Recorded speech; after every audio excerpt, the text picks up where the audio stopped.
komponen modul ajar dengan di RPP sama nggak? Lebih banyak sih. Lebih banyak di modul ajar apa RPP? Modul ajar. Yang ada di yang nggak ada di RPP tapi ada di modul ajar. Kira-kira apa? Ringkasan materi. Di RPP nggak ada ringkasan materi. Ada juga. Yang nggak ada di RPP tapi ada di modul ajar. Profil pelajar Pancasila. Oke, apalagi Pak? Selain profil pelajar Pancasila. Kalau di RPP nggak ada ya. Cuma mungkin karakter yang diharapkan ya di RPP ya. Iya, kalau kita namanya ya istilah tadi benar kata Bu Ifra cuma ganti baju gitu ya. Tapi sebenarnya intinya ya ada karakter-karakter juga di profilas maupun di modul ajar. Nah, kemudian ini saya masuk ya. Ada 3 komponen dalam pembuatan modul ajar. Boleh saya tanya Bapak dan Ibu yang guru kelas 1? Siapa ya? Ada? Oh, di belakang? Iya. Udah buat modul ajar, Bu? Modul ajar alhamdulillah sudah. Sejauh ini gimana? Sejauh ini lumayan waktunya. Menghabiskan waktu ya. Oke. Ya, ini dia. Kelas 4 juga sama ya, alhamdulillah ya. Sudah juga ya, proses mungkin ya. Nah, ini ada 3 komponen dalam modul ajar. Yang pertama informasi umum, kemudian komponen inti, dan ketiga lampiran. Di dalam informasi umum ada identitas penulis modul atau identitas sekolah biasanya, kemudian kompetensi awal, profil pelajar Pancasila, sarana dan prasarana, target peserta didik, model pembelajaran yang digunakan. Yang di komponen inti ada tujuan pembelajaran, ada asesmen, pemahaman bermakna, pertanyaan pemantik, kegiatan pembelajaran dan refleksi. Sedangkan di lampiran LKPD, kemudian pengayaan dan remedial, bahan bacaan pendidik dan peserta didik, glosarium dan daftar pustaka. Cara garis besar modul ajar terbagi atas 3 komponen. Ya, ini dia komponennya, ada informasi umum, terdiri apa saja, kemudian komponen inti apa saja, dan lampiran. Oke, kita satu persatu.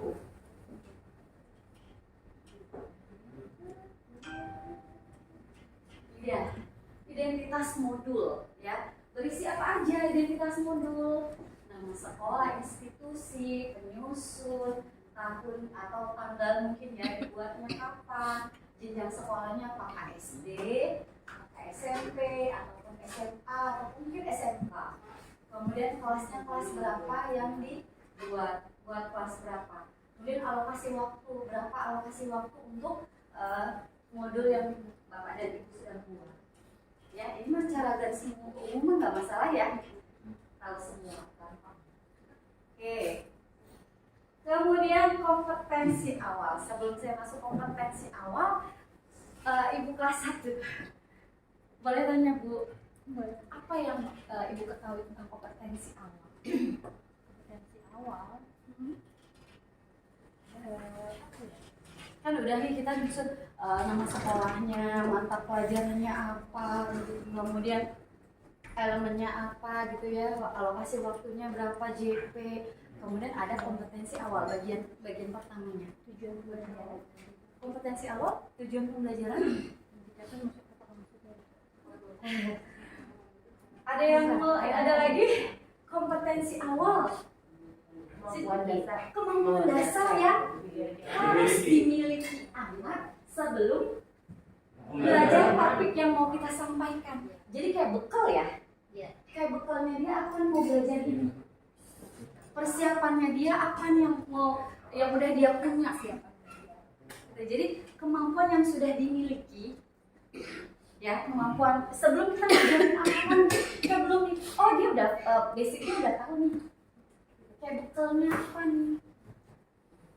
Jadi kemampuan awal yang dimiliki siswa untuk mempelajari topik yang mau kita sampaikan. Bisa dipahami ya Bapak dan Ibu ya. Misalkan kita mau mengajarkan materi tentang penjumlahan kompetensi awalnya kira-kira apa? Mengenal bilangan, boleh nggak? Boleh. Boleh. Yes, mengenal bilangan dulu, dia tahu bilangan dulu, kan nanti dia bisa menjumlahkan. Kalau dia nggak tahu bilangan, gimana nanti menjumlahkan? Nah, jadi kompetensi awal adalah kemampuan yang harus dimiliki peserta didik sebelum mempelajari topik yang mau kita sampaikan. Basicnya dulu, bekalnya apa dulu? Gitu ya? Ya, lanjut. Nah, profil pelajar Pancasila. Nah, tadi kalau di Kurtilas adanya karakter yang diharapkan. Kalau di modul ajar, profil pelajar Pancasila ada berapa? Profil dimensi pelajar Pancasila. Ada 6. Pertama apa, Pak? Beriman dan bertakwa. Oke, 2. Saya nyanyiin aja ya Bu. Ya boleh. Pelajar Pancasila beriman dan bertakwa pada Tuhan yang Esa dan berakhlak mulia, berkebinekaan global, gotong royong mandiri, kreatif, berpikir kritis. Ada semua itu. Kalau nggak hilang Hebat tuh. Pak. 1, 2. Bertakwa, kreatif, mandiri, gotong royong, berkebinekaan global, berpikir kritis. Oke, good. Wah, lulus nih Pak. Oke, ada 6 dimensi profil pelajar Pancasila. Nah, ketika kita mau mengajarkan matematika misalkan, ya, kira-kira profil pelajar Pancasila yang bisa kita mau terapkan atau kita harapkan peserta didik itu muncul, kira-kira benar kritis. Apa lagi? Kreatif. Ada lagi? Mandiri, betul. Beriman dan bertakwa bisa juga. Ya, gotong royong, wah bisa semuanya ya. Tapi nanti kita lebih prioritaskan lagi. Boleh aja misalnya mau 2, 3 itu boleh. Takutnya terlalu banyak, fokusnya terlalu lebar. Jadi ntar pengamatannya agak limit ya. Jadi kita fokus, dalam pelajaran matematika pasti bernalar kritis. Kayak suatu hal yang memang hampir dibutuhkan dalam pelajaran matematika itu bernalar kritis. Kemandirian, gimana anak bisa menyelesaikan soal ya sendiri tanpa dibantu oleh bapak dan ibu.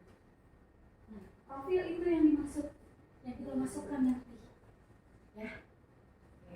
Sampai di sini saya. Kalau bahasa Indonesia kira-kira apa? Mandiri. Profil. Bergotong royong bisa juga. Kreatif juga. Kreatif. Terus kita bisa menentukan profil pelajar Pancasila berdasarkan karakteristik mata pelajarannya, tapi bisa juga berdasarkan kegiatan atau aktiviti pembelajaran.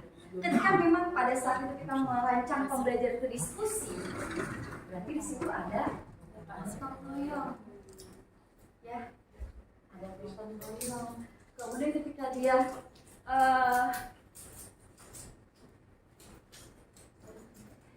ya, misalkan tadi dia membuat gambar atau mewarnai gambar, bisa juga di situ muncul disesuaikan juga dengan kegiatan pembelajaran yang dilakukan. Terima kasih Pak. Lanjut. Oke. Sarana dan prasarana. Nah, sarana dan prasarana ini adalah alat atau alat peraga media yang dibutuhkan dalam pembelajaran tersebut. Dimasukin semuanya. Dari mungkin butuh infopus kah, butuh gambar kah, butuh lem atau butuh gunting, butuh segala macam yang memang dibutuhkan dalam proses pembelajaran itu sebagai sarana dan prasarana, dimasukin semuanya. Gitu. Ya. Oke, lanjut ini mah. Berikutnya. Boleh sebentar Bu? Ya. Lanjut jauh. Ya. Mohon dipertegas dari mana kita mengambil atau menentukan kompetensi awal. Oke. Apakah dari tujuan pembelajaran atau ada poin yang bisa. Oke, biasanya tujuan kompetensi awal itu berkaitan dengan materi materi sebelumnya, Pak. Biasanya kalau saya pribadi, saya mengambilnya dari yang sudah saya lakukan sebelumnya. Misalkan tujuan pembelajaran sebelumnya yang udah dicapai apa, tapi berkaitan dengan materi yang mau saya sampaikan saat ini, saya ambil kadang. Gitu. Jadi ketika saya berkaitan dengan mau mengajarkan tentang Pancasila, ya, tentang lambang atau simbol gitu ya. Misalkan anak sudah tahu dulu, simbol, misalnya tentang lambang atau simbol Pancasila, berarti anak sudah tahu misalkan bunyinya dulu apa. Anak sudah mengenal bunyi sila Pancasila, gitu. Baru nanti kita mengenalkan lebih jauh lagi tentang lambangnya, simbol-simbolnya. Tapi kita sudah bisa memastikan bahwa anak-anak memang sudah bisa bunyi sila Pancasila itu, karena mungkin kita sudah mengajarkan sebelumnya, gitu. Sudah kita ajarkan, dan ketika kita mau masuk materi ini, oh iya anak-anak udah bisa ini, gitu. Saya masukin ke kompetensi awal sebagai dia bekal untuk materi selanjutnya. Tapi saling berkaitan, gitu ya, saling berkaitan. Seperti itu, Pak. Kalau saya biasanya gitu, Pak. Saya lihat lagi flashback, gitu. Saya sudah pernah mengajarkan ini, dan berkaitan dengan ini saya ambil lagi tujuan pembelajarannya, gitu.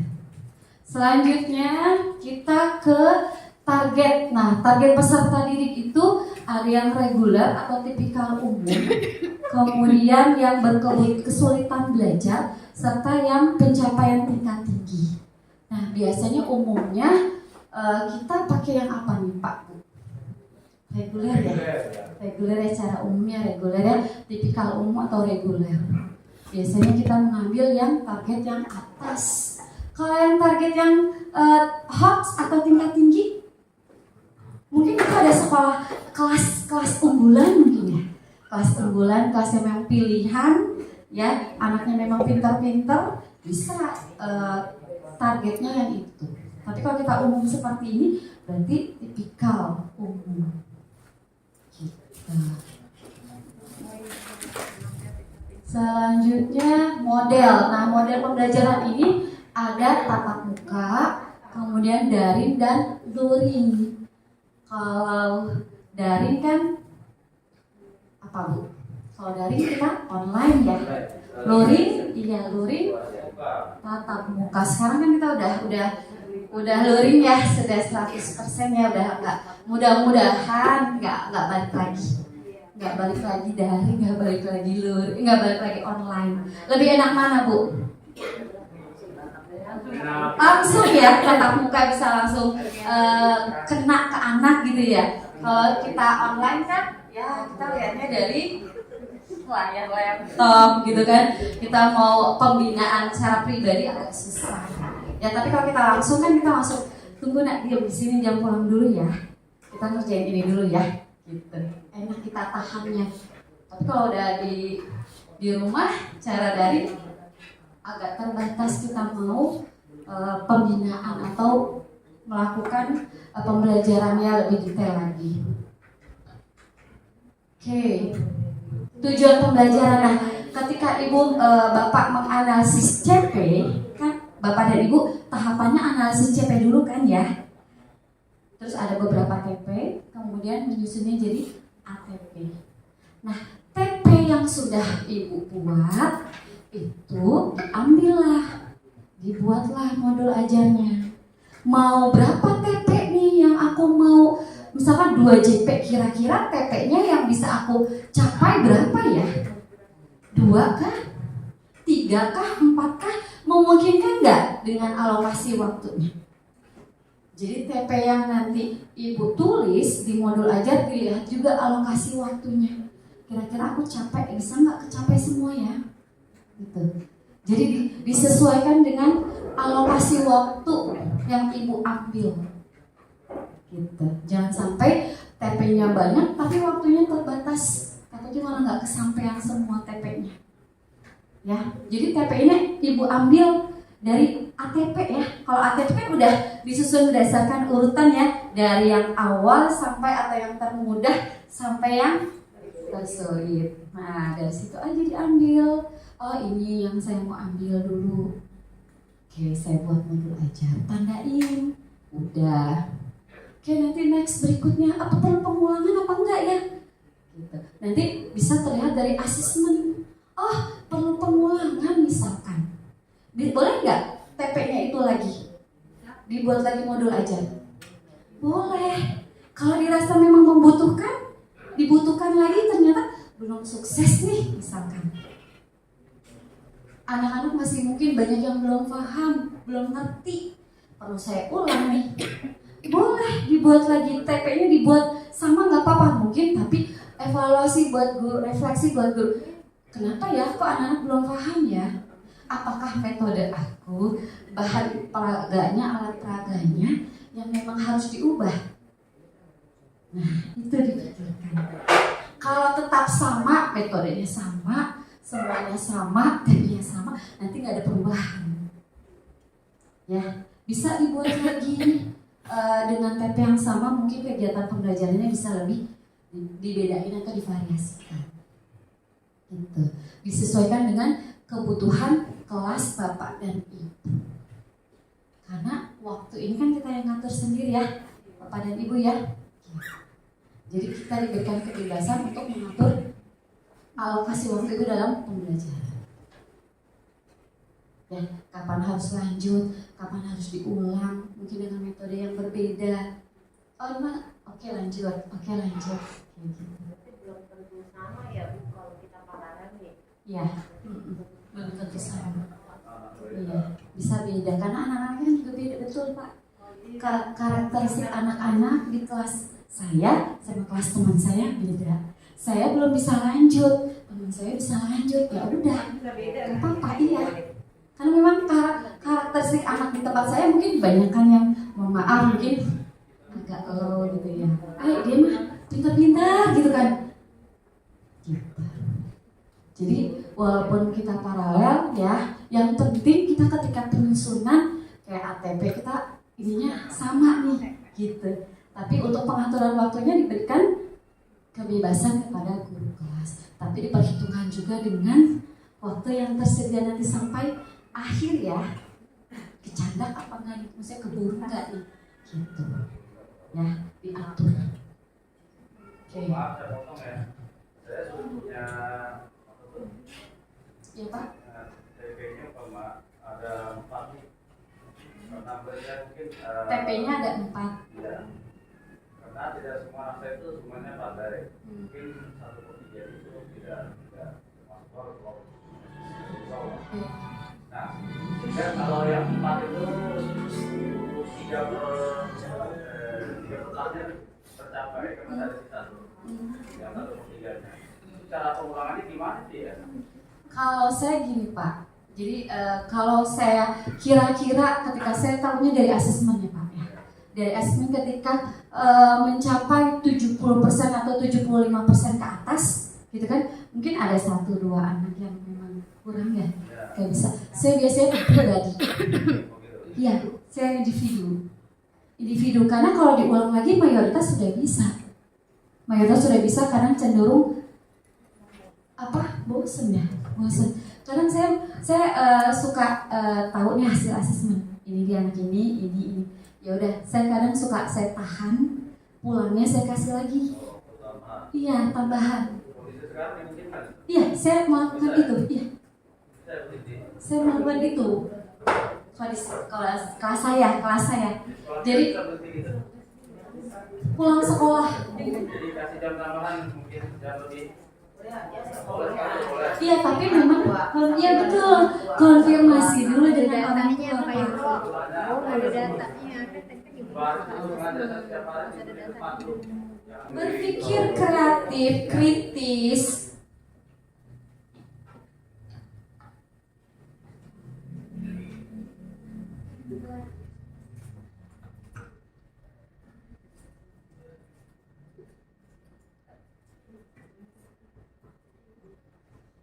Ya, jadi pemantik ya kayak api kita kayak ini mantik kan biar nyala gitu ya, biar nyala. Jadi pertanyaan yang memancing anak untuk berpikir kritis, ya.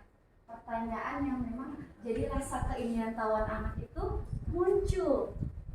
Apa ya kira-kira ya pertanyaan materi yang mau saya bawakan ini? Misalkan gini deh pertanyaannya, misalkan kita mau materi tentang aturan di rumah. Kira-kira pertanyaan pematiknya berkaitan dengan materi aturan di rumah? Apa yang kamu lakukan? Apa yang kamu pulang? Ketika kamu pulang sekolah sampai di rumah. Oke, ada lagi? Apa yang aku lakukan ketika aku pulang di rumah sampai di rumah? Bisa juga dengan gambar, boleh. Misalkan ada gambar, coba anak-anak apa yang bisa kalian amati atau kalian lihat dari gambar ini. Bisa juga bertanya ke anak-anak, coba siapa yang mau bercerita atau menjelaskan gambar apa sih ini. Nggak hanya dengan pertanyaan lisan ya, bisa juga tadi dengan gambar, mungkin dengan alat peraga yang dibawa. Ibu guru bawa apa nih? Ada yang tahu nggak? Kita mau belajar apa nih? Bisa juga bisa dengan beragam gitu ya. Yang terpenting adalah pertanyaan pematik itu menggali rasa keingintahuan peserta didik dan untuk berpikir kritis.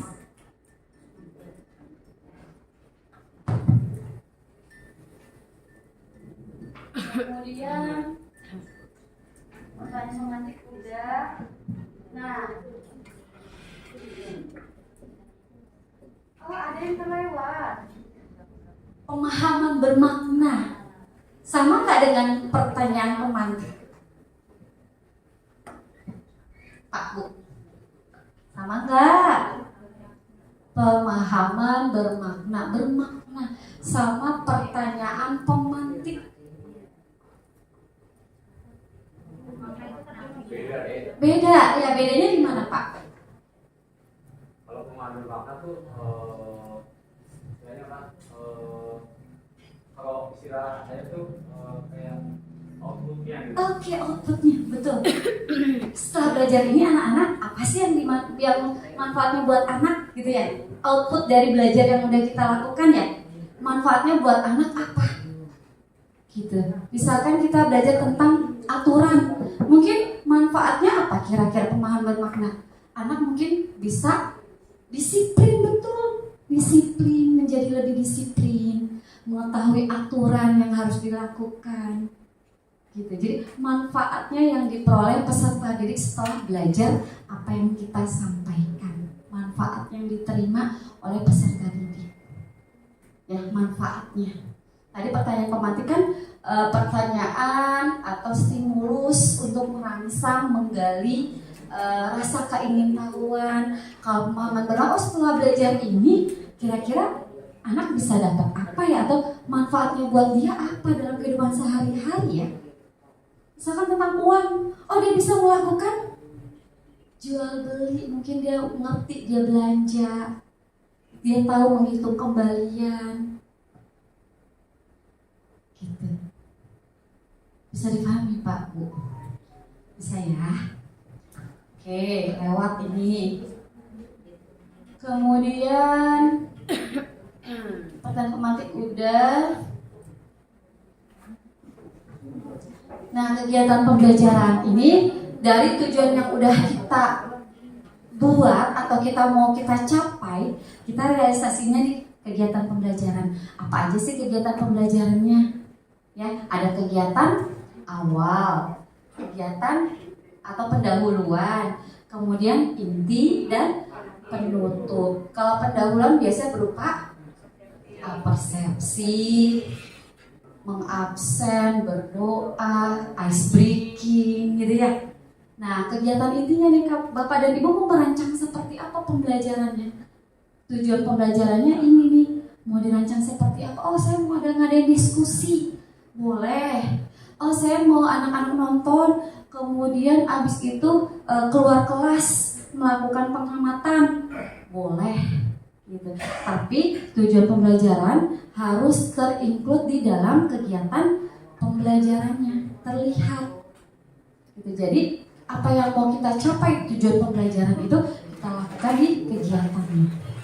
tahapannya apa saja.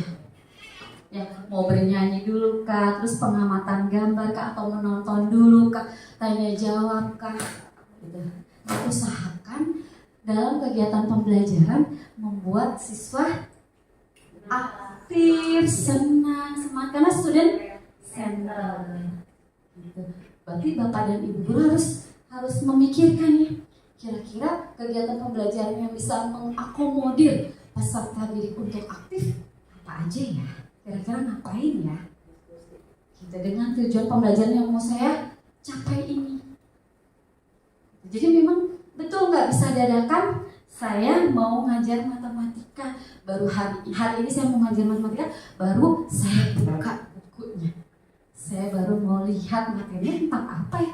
Jangan lupa juga materi tentang apa. Jadi memang harus direncanakan. Gitu ya, Bapak dan Ibu ya. Oke. Kemudian asesmen. Nah, ya asesmen. Bedanya nih, ini ada asesmen kita di Kurtilas dengan kurikulum Merdeka. Asesmen di kurikulum Merdeka lebih menekankan formatif atau sumatif, Pak Bu. Di kurikulum Merdeka ini untuk asesmen lebih menekankan formatif atau sumatif? Apa Pak? Formatif apa sumatif? Sumatif. Apa sih formatif itu? Apa bedanya formatif dan sumatif? Iya Bu.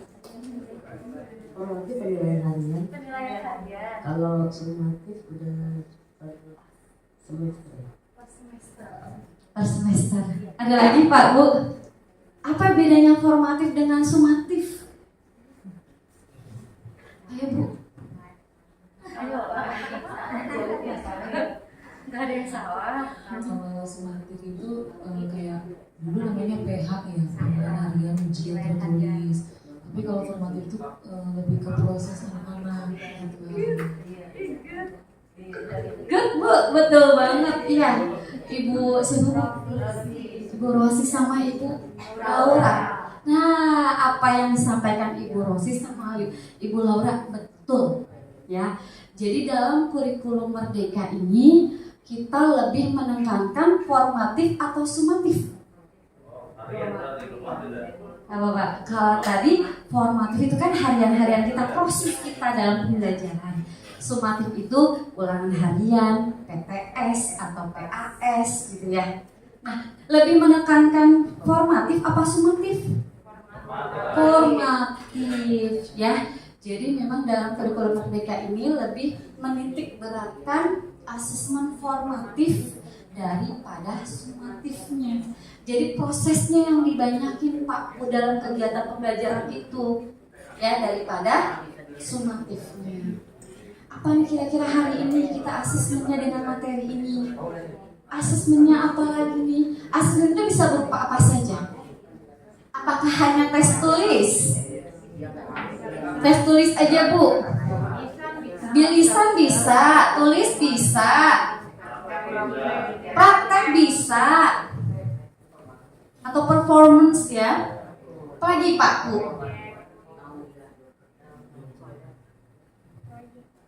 Project atau produk bisa juga. Kalau tentang misalkan yang lebih tepat apa ya asesmennya ya bagi Bapak dan Ibu, materinya tentang membaca puisi, mendeklamasikan puisi. Lebih tepat kemana asesmennya? Tulis, lisan, praktek, performance. Ya, karena nanti kita meminta anak untuk maju ke depan, mendeklamasikan puisi. Ya, kita nilai, kita buat rubriknya. Kenapa nilainya misalkan saya beri nilai 80, saya beri nilai 90, saya beri nilai 70. Itu berdasarkan rubrik kriteria penilaian yang Ibu buat. Nah, kalau tertulis misalkan tentang aturan di rumah mungkin bisa kepada tertulis gitu ya. Misalkan tuliskan contoh aturan di rumah, tuliskan contoh aturan di sekolah, apa yang dimaksud dengan aturan dan lain sebagainya. Disesuaikan, jadi asesmen itu disesuaikan dengan tujuan pembelajaran yang mau kita capai. Ketika itu tentang puisi, ya asesmennya berkaitan dengan puisi. Ketika tujuan pembelajarannya kita berkaitan dengan penjumlahan, maka asesmennya juga terkait penjumlahan. Jangan sampai tujuan pembelajarannya penjumlahan, kok malah asesmennya pengurangan. Tujuan pembelajaran tentang puisi, kok ini tentang drama, misalkan contohnya gitu. Jadi asesmen itu harus disesuaikan dengan tujuan pembelajaran yang mau kita capai. Ya, kita beragam bahan tes tulis saja disesuaikan. Tes lisan mungkinkah, atau produkkah, atau praktekkah? Gitu. Kita yang tahu Pak Bu. Ya, Ibu guru kelas 1 ya.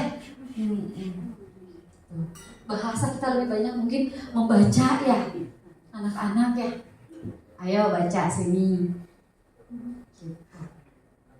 Jadi asesmen lebih banyak ke formatif proses. Nah, ketika nanti di raport, ini nyambung sedikit ke raport ya, boleh ya?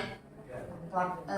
Jadi nanti kalau di Kurtilas itu yang di-input adalah KD, tapi nanti di raport kurikulum merdeka yang di-input adalah TP. Ya, TP-nya yang di-input, yang kita masukin itu, yang kita ketik itu TP.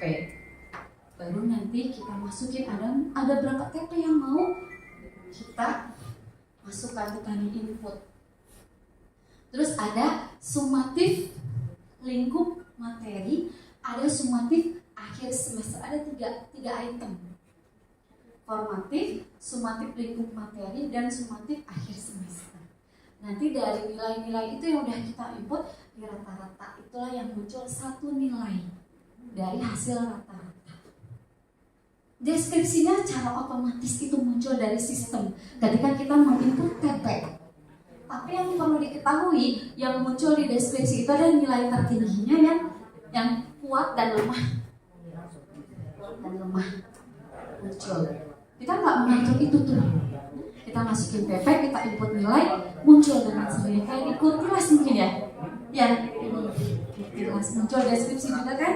Ya. Cuma kalau di Kurtilas kan ada nilai pengetahuan, ada nilai keterampilan. Kalau kita enggak, udah satu nilai utuh. Satu nanti ya. Iya. Kayak kata SP dulu Pak ya. Kata SP, iya ya, seperti satu nilai. Bu boleh bertanya? Iya. Ya, jadi terkait dengan asesmen ini Bu. Udah nggak apa-apa biarin. Kan di sana kita mengenal 3 asesmen ya, diagnostik, formatif, dan sumatif. Nah, nanti kaitannya dengan nilai raport. Apakah dari ketiga asesmen ini itu nantinya akan masuk ke nilai raport semua? Itu satu pertanyaan gitu. Ataukah bagaimana? Sejauh ini sebenarnya saya masih kurang paham tentang asesmen formatif dan juga asesmen sumatif, karena saya beberapa kali mendengar yang dimaksudkan asesmen formatif adalah kayak semacam contoh konkretnya itu penilaian harian gitu kan, sementara asesmen sumatif itu contoh konkretnya itu kayak PTS atau KAS, itu yang saya dengar gitu. Tapi ketika saya membaca berbagai literasi itu terutama dari panduan pembelajaran dan asesmen, di situ dijelaskan bahwa salah satu poin yang saya baca bahwa asesmen formatif itu tidak digunakan untuk menentukan dalam arti kata apa ya namanya? Mungkin saya buka dulu ya. Jadi saya buka di sini. Karena untuk tidak menentukan dalam proses penginputan raport ya. Oh ya. Itu. Tapi maksudnya gini, tidak apa nih namanya? Tidak seperti layaknya kan kalau kita biasanya untuk ngambil nilai raport itu dari penilaian harian gitu kan. Nah, kalau untuk di formatif ini tadi dibilang penilaian dalam proses pembelajaran gitu kan. Nah, untuk di kurikulum merdeka ini memang itu kayaknya fokus sekarang justru yang lebih besar poinnya di formatif sepertinya kan. Nah, artinya memang untuk yang kurikulum ini memang itu pastinya nanti akan menjadi kontribusi di nilai rapot kan. Cuma yang menjadi pertanyaan saya itu penilaian harian itu terkadang ulangan gitu Pak. ya, ulangan, ya. Oke. Itu terkadang diasumsikan sebagai Formatif. sumatif. Tadi ada yang mengasumsikan juga formatif untuk muncul di kurikulum ini nih, karena kalau sebelum muncul kurikulum 3 ini dulu pemahaman kita bahwa penilaian harian itu sumatif gitu. Ya, sumatif termasuk PTS, termasuk PAS gitu kan. Nah, tapi ketika kurikulum baru ini penilaian harian itu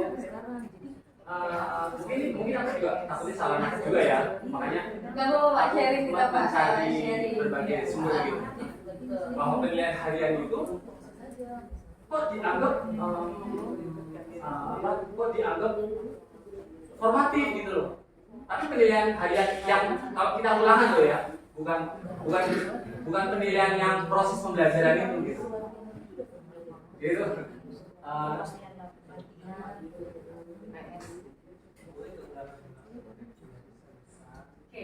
Oke Pak, sudah nangkep saya Pak. Jadi sebenarnya kita bermuara ini dalam kita asesmen itu kan penginputan rapot ya, ya nggak Pak? Ya. Nah di dalam rapot itu tadi saya bilang itu hanya ada formatif, sumatif lingkup materi ya Pak, dan sumatif akhir semester. Gitu. Nah lingkup materi ini adalah dalam satu lingkup. Misalkan materinya tentang bilangan itu kan ada tadi menyebutkan bilangan, menuliskan bilangan, mengurutkan bilangan. Jadi sumatif lingkup ini ada terdiri dari beberapa TP atau saya sebut sebagai penilaian harian, ulangan harian.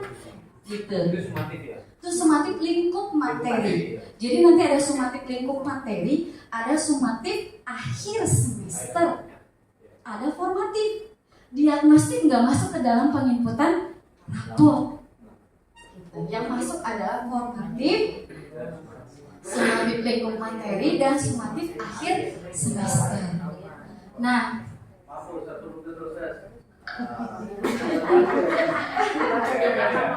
ya Pak. Kalau ada KTP berarti nih umpama setiap satu TP kita menilai kembali ya. Kalau ada 4 berarti ada 4 nih gitu. Iya, Betul. iya betul. Nanti seandainya begitu pematikan terakhir semester itu berarti tempat tertinggal. Nah, jadi gini, jadi kalau sumatif akhir semester itu, sumatif lingkup materi itu jadi nggak berkaitan dengan ini apa sih deskripsi, sebenarnya lebih ngaruh ke deskripsi itu yang formatifnya. Formatif karena sumatif ini kita nggak ada TP ini muncul, TP ini muncul. Yang muncul misalkan TP 1.2, misalkan TP 1.3 itu di formatif. Sedangkan di sumatifnya Ibu berapa penilaian, itu muncul kolom-kolomnya aja, nggak ada TP-TP-nya. Lingkup akhir semester pun hanya ada pilihannya tes dan non-tes. Pelaksanaannya di sekolah Bapak dan Ibu tes apa non-tes. Jadi memang sumatif itu ya, karena ini kurikulum merdeka, balik lagi rapot. Format ininya langsung rapot apa sih? Format penilaiannya. Buku penilaian.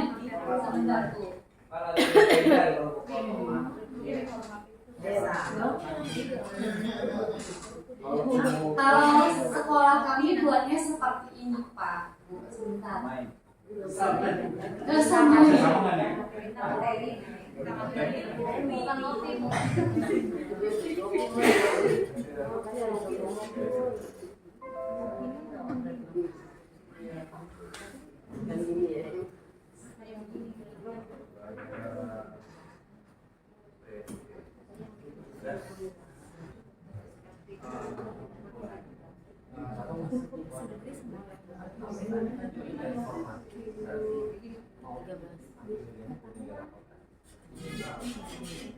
Kami buatnya ini seperti ini Pak di sekolah kami.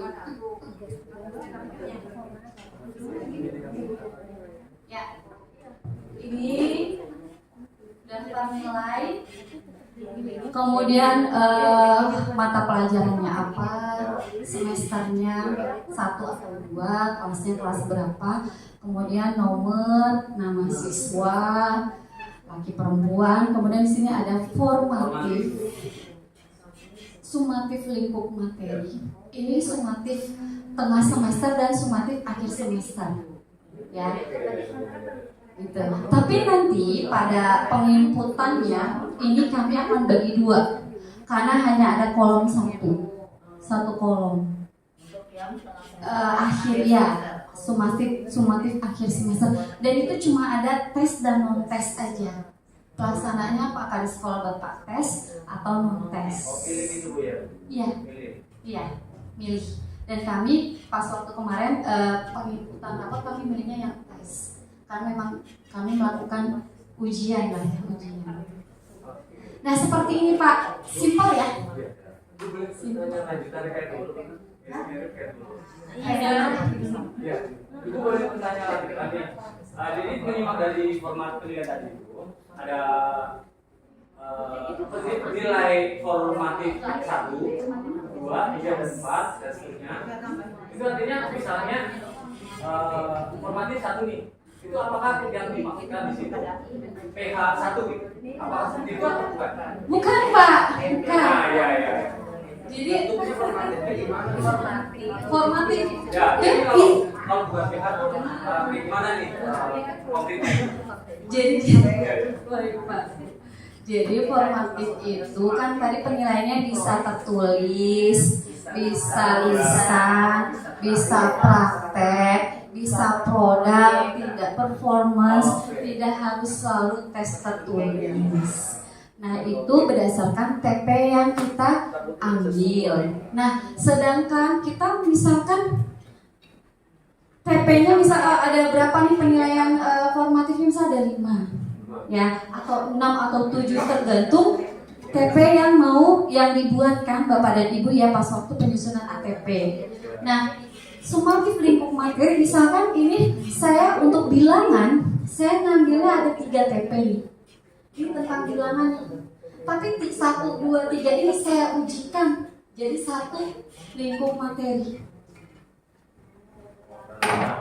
Jadi dalam 1 materi tentang bilangan saya ujikan sekali sumatif lingkup materi. Walaupun itu terdiri dari itu modulnya, modul project ya. Itu temanya apa? Kewirausahaan. Itu modelnya ya Bapak Ibu. Coba kalau dilihat ada berapa kali pertemuan itu? Banyak ya pertemuannya. Jadi begitu Bapak Ibu kalau mau membuat modul project dikaji sedalam seperti itu. Banyak ya.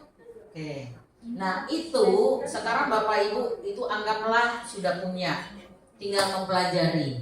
Sekarang Bu Ifra bawa ke teman-teman tadi bisik-bisik dengan Bu Titi, kira-kira di sini mau bikin tema seperti apa gitu. Ternyata Bu Titi cenderung mau bikin tema gaya hidup berkelanjutan ya Bu. Ya, oke. Kita coba ya membahas tahapan itu lagi ajan dulu ya. Apa ya Bapak Ibu terlambat pulang sekali-sekali ya. Tema gaya hidup berkelanjutan. Tentulah tidak ujuk-ujuk kita langsung ada gebiarnya. Pasti ada tahapannya. Ya, gaya hidup berkelanjutan itu merujuknya mungkin penanggulangan banjir. Ya, orientasinya adalah sampah. Berarti Bapak Ibu pertama sekali melakukan pertemuannya berkaitan dengan gaya hidup berkelanjutan apa kira-kira? Ya. Nah, observasi apa? Observasi lingkungan ya. Observasi lingkungan sekolah dulu. Kita jangan jauh-jauh. Sekolah dulu. Ajak anak pertama sekali mau sebelum turun, putar dulu tuh video. Pada pertemuan pertama misalnya. Putar tentang banjir, tentang apalah, suruh anak mengamati. ini nak ajak tanya jawab. Nah, ini banjir ini kemungkinan terjadi kenapa? Gali dulu anak itu. Pertama dia kan ngamati. Ingat langkah-langkah pembelajaran saintifik. Pertama ngapa?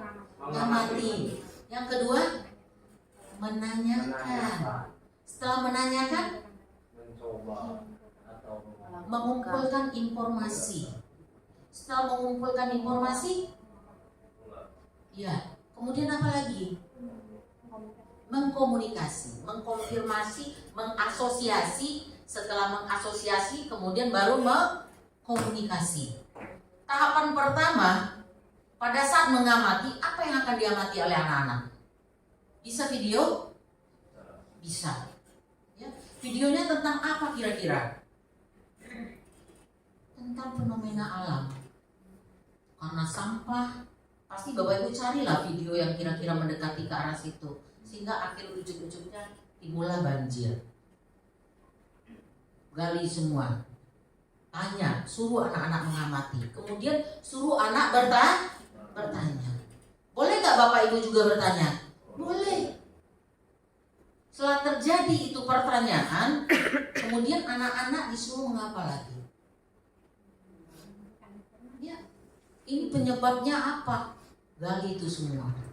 Setelah itu dicari apa hubungannya dengan banjir. Setelah itu anak harus mengkomunikasi. Ya, turun deh. Bapak Ibu sebelum itu tuh bikin dulu LKPD. Bapak Ibu mau ngajak anak mengamati lingkungan. Pada saat hari pertama, pertemuan pertama, anak-anak akan mengamati sampah yang ada di sekitar sekolah. Bikin LKPD-nya. Apa saja sih sampah yang ada di sekolah? Suruh tuh anak catat. Ada ketemu apa dia? Daun. Ada ketemu pohon. Ada ketemu plastik. Ada ketemu kertas. Ada ketemu kaleng. Ada ketemu macam-macam. Ya kan? Setelah itu pertemuan kedua ngapain lagi? Nih udah berkaitan dengan mengumpulkan informasi tentang sampah. Setelah yang kedua apa lagi kegiatannya? Pasti akan melihat ini jumlah sampahnya berapa, gitu kan? Ya, kerjasama tuh dengan penjaga sekolah, bikin garis di tempat sampah. Hari pertama sampah berapa jumlahnya? Hari kedua ada berapa garis, hari ketiga berapa garis, seminggu berapa garis. Berarti anak-anak di situ mengapa? Mengamati lingkungan. Apakah anak-anak di situ akan diam saja? Pasti tidak, ya kan? Pasti dia bertanya, dia berekspresi, dia membuat laporan, dia mengerjakan. Apakah pembelajaran pada saat itu berpusat pada siswa? Jelas berpusat pada siswa. Dia mikir, sehari saja sampah segini, seminggu segini. Ajak anak berpikir bagaimana kalau sampah itu setahun. Dan ajak lagi anak itu berpikir bagaimana kalau sampah itu se-RT, se-RW atau se-Provinsi DKI Jakarta. Ajak anak seperti itu. Pasti Bapak Ibu menyiapkan LKPD. Pasti ada alur pembelajarannya dong. Pasti ada RPP-nya dong. Ingat, walaupun itu proyek tetap ada pembelajarannya. Ada alat peraganya kan? Ada medianya kan? Ya. Itu udah berapa kali pertemuan? 2. Pertemuan ketiga kira-kira Bapak Ibu mau ngapain lagi? Masih seputar, jangan lari dari tema gaya hidup berkelanjutan tadi. Udah melihat sampah? Udah tahu tuh tumpukan sampah sekian, kira-kira apa lagi pertemuannya? Tentang membahas tentang apa? Mungkin dampak sampah kali ya. Ya, udah tahu tuh sampah banyak begitu pasti berdampak. Udah berapa pertemuan tuh? 3. Apa kira-kira dampak sampah? Ya, bisa kita munculkan video? Bisa munculkan gambar? Ya. Bisa munculkan dongeng atau bercerita kah Bapak Ibu? Ada bahasa Indonesianya di sana. Tapi kita tidak membawa mata pelajaran untuk tema ini. Lepaskan tuh juga pembelajaran. Tapi di dalam itu ada semua mata pelajaran. Menghitung tadi mata pelajaran apa tuh? Matematika. Dampak sampah apa? IPA, ya kan? Kemudian apa namanya? Ada apa? Kebersihan sebagian dari iman dan segala macam kemana? Ke agama. Jadi itulah Bapak Ibu, semua yang ada pada tema itu tidak terlepas dari profil pelajar Pancasila. Ya, udah berapa pertemuan? Yang keempat mengapa lagi? Udah tahu dampak kalau sampah segini berdampak segini. Terus mau diajak ngapain lagi nih anak-anak? Ya, mungkin memilah kali dulu ya. Pilah itu dulu sampah. Nah, setelah tahu dampaknya, terserah Bapak Ibu boleh deh. Mau dampak atau mau solusi? Atau mau milah sampah dulu? Boleh. Bapak Ibu pilah sampah. Sampah apa saja yang mau dipilah? Organik, anorganik. Ya, setelah dipilah-pilah itu ajak anak milah. Pada saat itu suruh anak pakai apa? Dia mau turun nih. Boleh nggak dia suruh pakai sepatu bot? Iya, pakai apa lagi? Selemek. Kalau nggak punya sepatu bot itu sepatunya bungkus aja pakai kantong kresek. Ya, tetap kita benar, tetap kita harus memperhatikan kebersihan dan kesehatan. Ini anak mau dibajak turun nih. Ya, kita pilih ya sampahnya yuk nak. Setelah itu udah ketahuan nih sampah ini, sampah ini, sampah ini. Nah, baru kembali apa? Solusi. Ini sampah mau diapain? Berarti kalau sampah mau diapain, Bapak Ibu kebayang apa? 3R kali ya. Rias, reduce, recycle. Muncul tuh ide-ide Bu Titi, nyambung tuh ke situ. Ya, ini termasuk nih. Rias, reduce, recycle. Ya, apa saja yang dilakukan R1? Apa saja yang harus dilakukan R2? Apa saja lakukan R3? Ya, tadi udah 4 kali pertemuan ya Pak? Ditambah 3R, udah berapa kali pertemuan? 7 dong. 1R 1 kali pertemuan. Iya. Ya kan ingat, Bapak Ibu punya jam berapa tadi? 126 jam. Dah ngeling tuh ya. Nah, bayangkan. Setelah 3R itu tadi ada kan di situ mau membuat keranjang dari kantong ini, membuat baju dari kantong kresek. Akhirnya Bapak Ibu siswa punya karya. Gong terakhirnya ngapain? Pameran. Jadi untuk kegiatan yang tema ini nih, Bapak Ibu guru kelas 4 ataupun kelas 1 tidak bekerja sendiri. Ingat, semuanya harus terlibat dalam tim. Pada saat pameran nanti, ya pada saat pameran tuh undangkah satlak, undangkah pengawas, undangkah sudin, undang siapa lagi? Wah, Bu Titi ini jangan ditanya siapa yang mau diundang. Hadir nanti itu semua. Iya. Oke, Bapak Ibu. Sehingga akhirnya apa? Gaung sekolah kita ini akan bergema, terdengar kemana-mana. Ya, peserta didik pada saat pameran itu bikin panggung, muncul peserta didik jelaskan satu-satu nih. Dia bikin bikin narasi tentang menjaga lingkungan, mencintai ciptaan Tuhan. Muncul tuh di situ ketuhanannya. Adakah di situ dari kegiatan awal sampai akhir pertemuan 1 sampai pertemuan 8, adakah di situ profil pelajar Pancasilanya? Mandirinya ada? Kreativitasnya ada? Kebinekaan globalnya ada? Semua gotong royongnya? Berpikir kritisnya? Itu dia yang profil pelajar Pancasila. P5, penguatan profil pelajar Pancasila. Betul gak? Betul. Apa bedanya dengan P proyek kecil? Proyek kecil tidak perlu memaksakan 5 profil harus masuk. Betul gak? Cari yang hanya memang masuk. Jangan dipaksakan.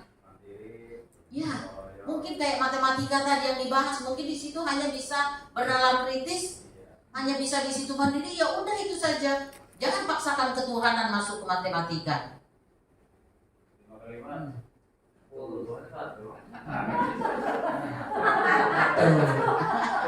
Itu ya. Nah, sampai di sini kira-kira Bapak Ibu ada yang mau ditanyakan? Sudah siap, sudah terbayangkah kira-kira mau bikin tema apa? Sudah terbayangkah mau bikin proyeknya apa? Modul ajarnya sebagaimana? Nah, itu Bu Ifra kirim contoh modul, tapi itu adalah kewirausahaan.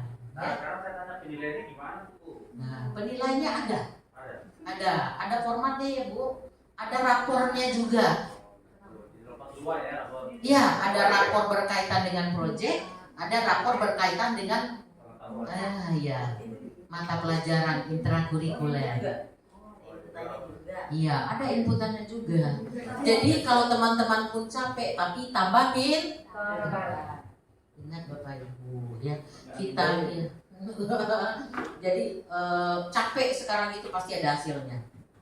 Bu Retno ini karena capek inilah bisa saya bawa kemana-mana. Ya, jadi teman-teman yakin. Ini di sekitar sini kan yang angkatan 1 belum ada kan ya Bu? Ya, teman-teman inilah nanti akan jadi pioner di sini. Harus menularkan ke sekolah lain. Ya, pasti nanti juga akan seperti ini. Ada lagi yang mau ditanyakan? Kira-kira untuk proyek itu pada intinya itu saja. Kalau mau dibahas secara PPT banyak, tapi Bu Ifra yakin ya inti-intinya seperti itu. Itu kan yang Bapak Ibu harapkan, bagaimana cara membuatnya kan? Iya. Ada yang mau ditanyakan? Iya. Untuk pelaksanaan proyek besar ini lebih efektif dilaksanakan dalam 3 bulan, 3/3 bulan, atau 1 bulan, atau mungkin ada kan ada tiga model pelaksanaan proyek. Yang mana yang lebih efektif? Tadi kan ada jam 252 ya Pak. Bapak bagi aja jamnya. Ya. Kalau misalnya efektif menurut Bapak 3 jam itu kepake itu yang 252, oke, Bapak lakukan. Tapi kalau tidak, kalau kami itu yang sudah sering 2 kali aja. Madatan Pak. Iya. Madatan, jadi nggak di dalam seminggu sekali, misalnya 1 hari kami ambil atau setiap hari diambil 2 GP atau di akhir itu kami nggak melakukan itu. Tapi pemadatan nanti habis yang kayak sini kan habis selesai. Ya. Jadi ada namanya pekan P5. Jadi 1 minggu itu melakukan itu tuh yang tadi tuh. Jadi anak fokus. Iya, sampai selesai. Jadi tahapan itu. Jadi anak-anak fokus nih. Jadi mungkin anak-anak yang tadi udah bosan dengan pembelajaran yang lain, sekarang ke project nih. Ya, akan lebih enak kan? Ya, dan Pak Guru kan juga capek juga. Jadi gurunya juga fokus. Sekarang kita project. Jadi guru fokus, nggak juga mikir bagaimana menilai yang ini, yang itu, pelajaran yang lain. Oke, gitu. Jadi makanya itu akan menjadi programnya sekolah karena berkaitan dengan jam pembelajaran, kemudian juga pembelajaran yang lain kita lihat nih. Ini kan enak pada saat anak habis PTS dianggap tengah semester itu pembelajaran udah ada yang selesai ya. Kita mulai laksanakan pekan proyek. Jadi nanti di akhir semester siswa itu nggak mikirin proyek lagi. Dia udah fokus ke nilai akhir. Ya. Ya. Kita melibatkan siswa seluruh apa Ibu? Artinya gini, saat ini kan kurikulum 1 dan 4, tapi siswa kelas 2, 3, 5, 6 bisa daripada. Ini Pak. Untuk proyek ini khusus kelas yang bersangkutan, ya. Tetapi kalau memang kelas 2 dan yang lainnya itu mau melaksanakan seperti boleh. Namanya aja kita sekarang kan ada mandiri berubah, ada mandiri belajar, ada mandiri berbagi. Ya, berarti bagi kelas 1 dan kelas 4 sudah mandiri berubah. Kelas 2, 5, 3 dan 6 mandiri belajar. Artinya masih menggunakan kurikulum 2013, tetapi segala ala-ala yang ada pada kurikulum Merdeka dia boleh lakukan. Sampai di situ bisa dipahami? Boleh nggak kelas kelas 2 dan kelas 5, 3 dan 6 melaksanakan proyek pembelajaran? Boleh, tapi ngacunya kemana? KD. Jangan lari dari KD-nya, karena KD itu selaras dengan CP. Samanya persepsi kita ya. Oke. Nah, boleh nggak melakukan proyek yang sifatnya 5 ambil 5 tema? Boleh.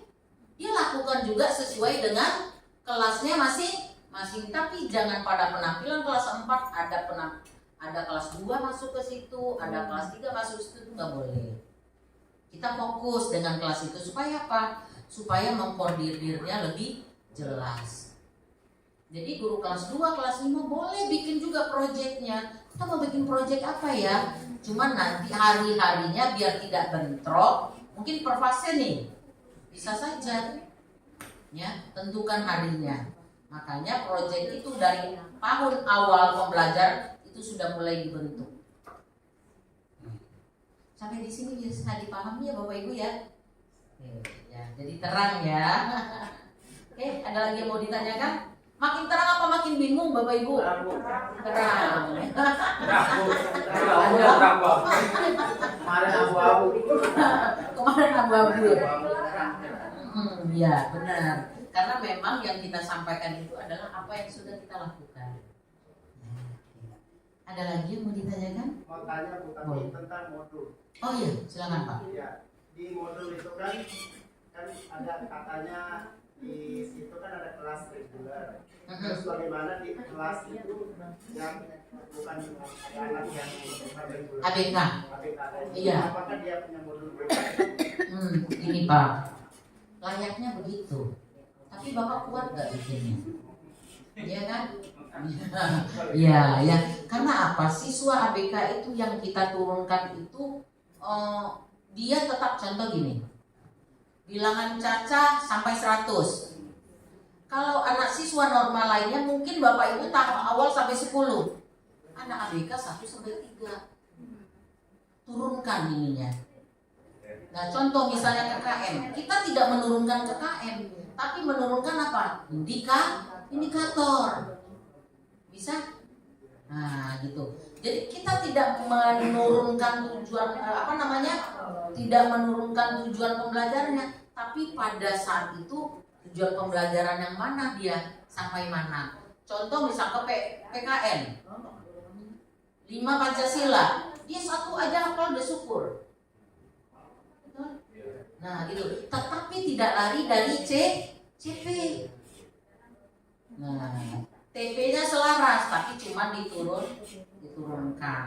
Ya, berkaitan dengan modul, mungkin sama saja modulnya ya. Ya, tapi cuman ada beberapa hal, misal profil pelajar Pancasila yang dicapai ini. Walaupun dengan 3 tadi, lari nggak profil pelajar Pancasilanya? Enggak kan? Enggak. Tetap. Masih menggunakan kalimat pemantik nggak? Pakai. Nah, kan ABK itu pada dasarnya begini Bapak Ibu. Memang orang tua manapun tidak ada yang pengen anaknya terlahir dalam keadaan kekurangan ya. Itu yang harus kita pegang. Kita punya anak sendiri saja pun bayangkan. Anak kita sendiri saja, mau nggak kita terlahir sedemikian? Jadi oleh sebab itu yang dituntut pada saat melayani siswa ABK adalah melayani dengan hati tulus. Itu ibadah Bapak Ibu. Ya, kami punya siswa ABK yang siapa Mbak namanya? Iya, Naura ya, yang pintar ngaji. Nabila. Itu makanya ini Bu, maaf gitu, juling gitu ya. Kita lihatnya kemana, tapi kalau ngaji Pak luar biasa ya. Jadi ada anak-anak itu tuh dia punya kecerdasan tuh khusus. Kemudian satu lagi yang siapa yang suka teriak-teriak Bapak Ibu.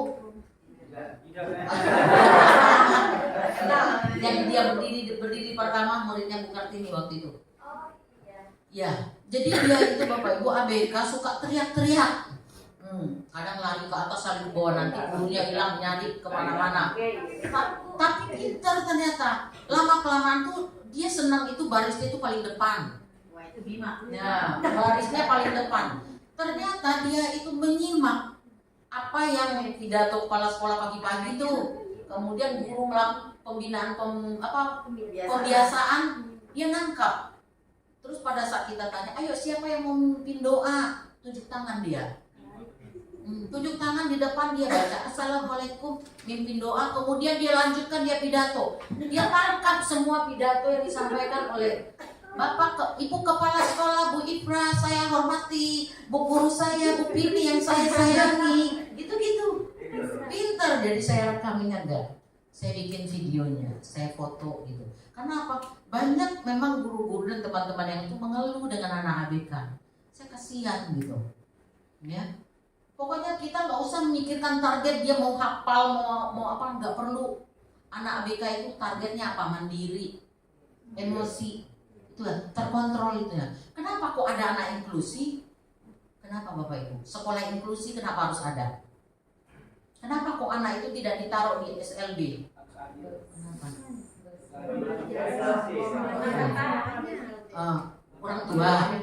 Orang tua karena tidak semua orang tua mau. Ini pemerintah kenapa kok bikin sekolah inklusi? Nah, tujuannya adalah Bapak Ibu supaya apa? Ada itu hasil tes psikolog dari rumah sakit itu menyatakan kalau memang anak ini layaknya memang di sekolah inklusi, itu berharap apa? Anak kita normal biasa belajar mencintai orang yang kurang, terbiasa dengan anak yang kurang. Dan anak yang kurang ini dengan anak yang normal lainnya, saya lambat laun dia akan masuk. Lambat laun akan terbiasa, lambat laun akan terbawa. Jadi ada keseimbangan di situ. Ya, anak yang normal belajar toleransi, belajar menghargai. Nah, itu yang harus Bapak Ibu tanamkan kepada peserta didik. Itu, ya, bahwa nah itu kebinekaan global kan. Dia menghargai keanekaragaman orang, yang pintar, yang cerdas, yang lengkap, yang normal, yang kurang, yang apa segala macam. Kita adalah makhluk ciptaan Tuhan yang sama, dan semuanya itu adalah sama di mata Sang Pencipta. Itu yang harus kita tanamkan. Ya, jadi Bapak Ibu jangan jadikan itu beban. Saya dulu kepala sekolah pertama sekali tahun 2012 itu di sekolah inklusi. Inklusi yang pertama kali dulu kan hanya beberapa sekolah yang ditunjuk.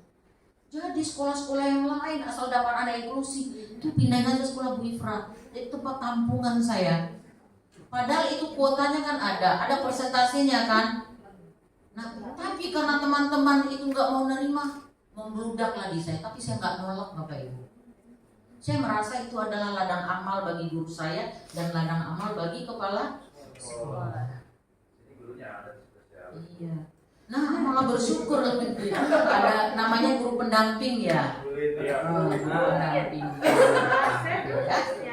Gitu ya Bapak Ibu. Jangan jadikan itu beban. Tetap rasakan bahwa dia itu ada. Nah, jadi target kita nggak usah tinggi-tinggi.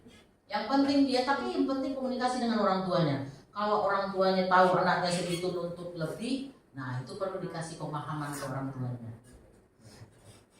Oke, ada lagi Bapak Ibu? Dah? Oh, mau pas. Bu, kalau kita di kelas memang ada anak ibu ABK, kalau di kelas saya ada satu. Sehari-hari seperti satu sekolah. Di kelas paling betah 2 jam. Tapi untuk bahasa Inggris ya kita akui bahwa anak ABK pasti Tuhan menciptakan manusia. Memang cuma bukan kita dulu Bu, tapi kendala di waktu. Artinya gini, kita pengen Bu melayani dia. Tapi kan ada siswa saya 30, ada 29 siswa yang juga harus kita layani. Jadi benar Ibu bilang tadi, saya harus tekankan ke murid saya yang 29 bahwa ini spesial, anak spesial. Dan saya juga tunjuk satu orang seperti pengasuhnya di kelas. Jadi ketika kebetulan anak saya harus buka sepatu ketika masuk kelas, Kalau dia udah bosan di kelas, dia panggil ajudannya, suruh pakai sepatu karena dia tidak bisa. Nah, makanya saya bilang bukan kita mengeluh, tapi kita mungkin agak kesulitan ketika kita melayani. Ya Bu, ada 29 siswa juga harus kita layani. Ketika kita melayani 29 siswa, satu orang ini benar-benar harus kita perhatikan. Jadi kalau kita lalai sedikit aja Bu, tapi dia bilang karena ada penjaganya orang tua murid juga, ikut masuk kelas. Ketika penjaganya masuk kelas dia mau belajar. Jadi sekarang dia begini Bu Titi, setiap hari dibawakan, karena saya minta tugas ke orang tuanya, dibawakan gambar apa saja, dan saya minta orang tuanya supaya menyiapkan pewarna.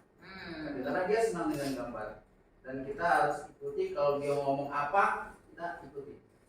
Nggak bisa kalau dia ngomong apa, saya ngomong apa, nggak nyambung. Nah, itu jadi Kita harus ngikutin dia ya Pak. Kendalanya hanya di waktu. Kalau kita, saya yakin di kelas saya ada, di kelas Bu Korin ada, di kelas Bu Lina ada, hampir semua ada Bu. Iya. Kita ada 8 siswa BK. Jadi mungkin kendalanya hanya mengatur waktu. Iya, yang sabar ya Pak. Jadi amal buat teman-teman yang lain ya. Jadi tidak ada lagi pertanyaan Bapak Ibu. Jika memang tidak, jadi ini mungkin akhir dari kegiatan implementasi kurikulum merdeka. Bu Ifrah, mohon maaf jika memang dalam penyampaian tadi kegiatan kita mulai dari jam 10 sampai hari ini, jika ada yang kurang berkenan pada saat penyampaian, sikap, tingkah laku dan sebagainya, dan tidak menjawab pertanyaan Bapak Ibu sesuai dengan apa yang diharapkan, Bu Ifrah mohon dibukakan pintu maaf yang sebesar-besarnya. Bu Ifrah, Bu Retno, dan kami yang bertiga mohon undur diri. Mudah-mudahan teman-teman selanjutnya kita tetap silaturahmi ya. Mana tahu nanti Bu Ifrah bawa rombongan juga ke sini. Karena sekolah Bu Titi wajar juga batas juga untuk dijadikan sekolah studi banding. Ya.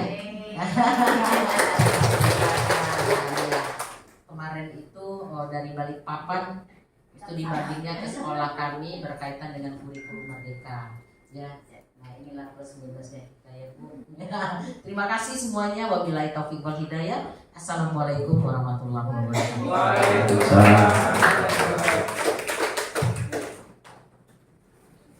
Ya, terima kasih Bu Ifrah, Bu Retno ilmunya. Saya juga tanya ke beberapa teman-teman tadi, jelas gak? Alhamdulillah Bu. Yang tadinya agak samar sekarang sudah terang-terang. Insya Allah apa yang Ibu sampaikan, Bu Retno sampaikan bisa kita terapkan lebih baik lagi di sekolah. Terima kasih sekali lagi Ibu, ilmunya benar-benar luar biasa. Jelas, mudah-mudahan jelasnya mulai dari awal sampai akhir tadi Ibu jelaskan, Bu Retno sampaikan udah jelas. Insya Allah kita bisa terapkan. Mudah-mudahan mulai besok kita sudah bisa kembali menyempurnakan pekerjaan kita, termasuk mungkin proyek-proyek yang harus kita kerjakan ya Bu.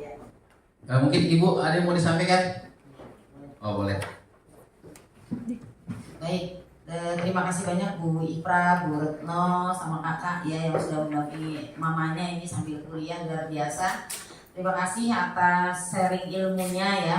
Mudah-mudahan jadi motivasi buat teman-teman di TBS ini. Mudah-mudahan bisa lebih baik lagi, bisa terang benderang lagi, bisa melaksanakan seperti apa sih sebetulnya pembelajaran kurikulum merdeka ya, yang tadinya masih di awang-awang.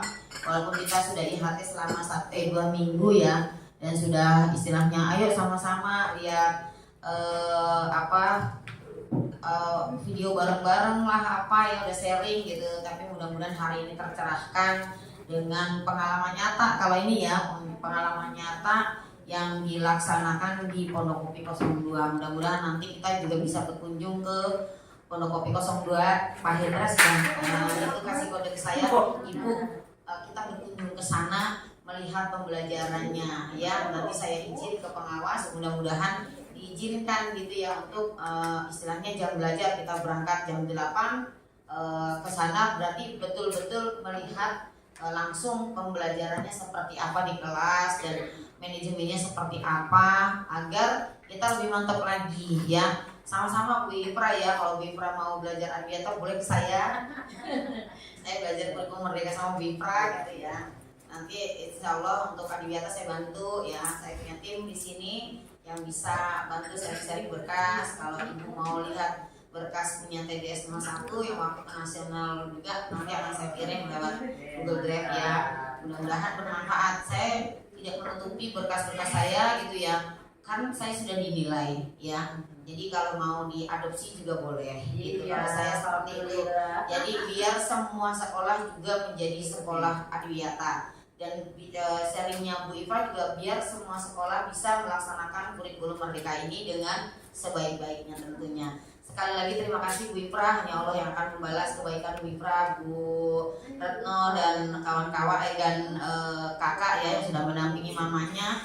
Mudah-mudahan setiap putaran roda akan menjadi pahala yang berlipat ganda tentunya, karena akan menyebarkan luas ilmu ya yang akan digunakan oleh kita. Itu saja dari saya. Juga teman-teman terima kasih banyak untuk hari ini. Mudah-mudahan tetap bersemangat. Besok masih mau kumpul di sini walaupun nggak ada Bu Ifra. Kita bedah L5-nya apa yang mau dilaksanakan di sini untuk diskusi kelas 1, di sana untuk diskusi kelas 4 biar cepat selesai. Sanggup? Kalau sanggup berarti jadwal masih seperti tadi. Jam 10 kita kembali lagi kumpul di sini untuk membedah P5-nya. Berarti setelah dengan waktu yang ditentukan seperti tadi dicontohkan pelaksanaannya tahap demi tahapnya, kita bisa melaksanakannya. Jadi nggak cuma pemikiran saya ataupun pemikirannya Bu Korin ataupun dari tim ya, tapi pemikiran kita semuanya. Sanggup Bapak Ibu? Sanggup, insya Allah sanggup di sini. Kerja bareng ya. Jadi biar semuanya selesai pada waktunya. Sekali lagi terima kasih untuk semangatnya. Ya, kita beri aplaus untuk Bu Ifra dan Bu Retno ya. Mudah-mudahan sehat selalu dengan sharing ilmunya selalu. Mudah-mudahan kita semuanya juga tertular virus semangat ya. Itu saja dari saya. Silakan Pak Asep ditutup. Ya, terima kasih Ibu. Supaya lebih afdol dan lebih tertanam dengan baik di kepala kita apa yang disampaikan Bu Ifra dan Bu Retno. Pak Ustadz mohon ditutup dengan doa.